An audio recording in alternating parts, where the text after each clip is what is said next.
আল্লাহর কসম লাগে কথাগুলো শুনে যাবেন। সাবধান, শুক্রবার ভুলেও এই 5টি কাজ করবেন না। আল্লাহ ও তার রাসূল ওই সকল ব্যক্তিদের অভিশাপ করেছেন যারা জুমার দিনে এই 5টি কাজ করে। মুসলিমদের জন্য অত্যন্ত জরুরি একটি তথ্য দিব আজকে। শুক্রবার মানে গরিবদের হজের দিন, কিন্তু আমরা এই দিন এমন কিছু ভুল করে ফেলি যা আমাদের পরকাল জীবনকে জাহান্নামের দিকে নিয়ে যাবে এবং প্রিয় নবীর শাফায়াত থেকে বঞ্চিত করবে। অবশ্যই ভিডিওটি সম্পূর্ণ দেখবেন এবং সতর্ক হয়ে যাবেন। ভিডিওটি শেয়ার করে দিবেন যেন আপনার অন্যান্য মুসলিম ভাইয়েরা ভুলেও জুমার দিন এই কাজগুলো না করে। হয়তো আপনার একটি শেয়ারে একজন মানুষ ভুল থেকে হেদায়েতের পথে ফিরে আসতে পারবে। মুসলিমদের কাছে একটি প্রশ্ন রাখতে চাই, আমাদের প্রিয় নবী সাল্লাল্লাহু আলাইহি ওয়াসাল্লাম কি বার জন্মগ্রহণ করেছেন? অবশ্যই কমেন্ট করে জানিয়ে দিবেন। তো চলুন বেশি কথা না বলে শুরু করি আজকের ভিডিও। মসজিদ মুসলমানদের কাছে ইবাদতের স্থান হিসাবে পরিচিত।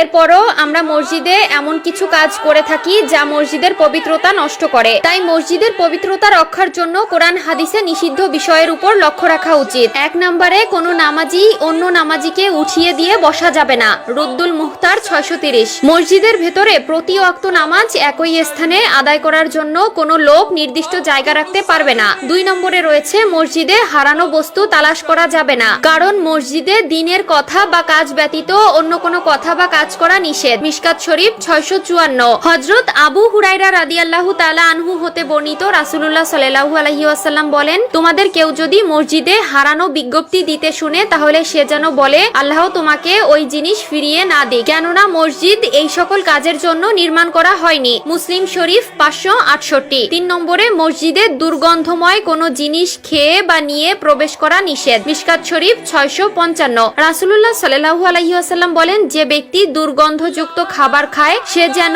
তার মুখ পরিষ্কার করা ব্যতীত মসজিদে না যায়, কারণ মানুষের মতো ফেরেশতারাও দুর্গন্ধ বস্তু দ্বারা কষ্ট পায়। 4 নম্বরে মসজিদে উচ্চ স্বরে ও দুনিয়াবি কথা বলা যাবে না। মিশকাত শরীফ 689। 5 নম্বরে মসজিদে অপরাধের শাস্তি ও শাসন করা যাবে না। মিশকাত শরীফ 679। এছাড়াও রয়েছে মসজিদের রাজনৈতিক মিটিং করা মসজিদের আদবের খেলাফ। রাসূলুল্লাহ সাল্লাল্লাহু আলাইহি ওয়াসাল্লাম মসজিদে বসে অশ্লীল কবিতা পাঠ করা এবং বেচাকেনা করতে নিষেধ করেছেন। সুনানে আবু দাউদ ও তিরমিজি। প্রিয় দর্শক, অবশ্যই এই বিষয়গুলো খেয়াল রাখবেন। মসজিদে আপনার দ্বারা যেন কেউ কষ্ট না পায়। মসজিদ হলো আল্লাহর ঘর। আমাদের অধিকাংশ মুসলিমরা দিনের 5 ওয়াক্ত নামাজ আদায় না করলেও শুক্রবার জুমার দিন ঠিকই নামাজ আদায় করে, আর এই দিন এই ভুলগুলো সবাই করে থাকে। আল্লাহ আমাদের সবাইকে সঠিক বুঝ দান করার তৌফিক দান করুক, আমিন।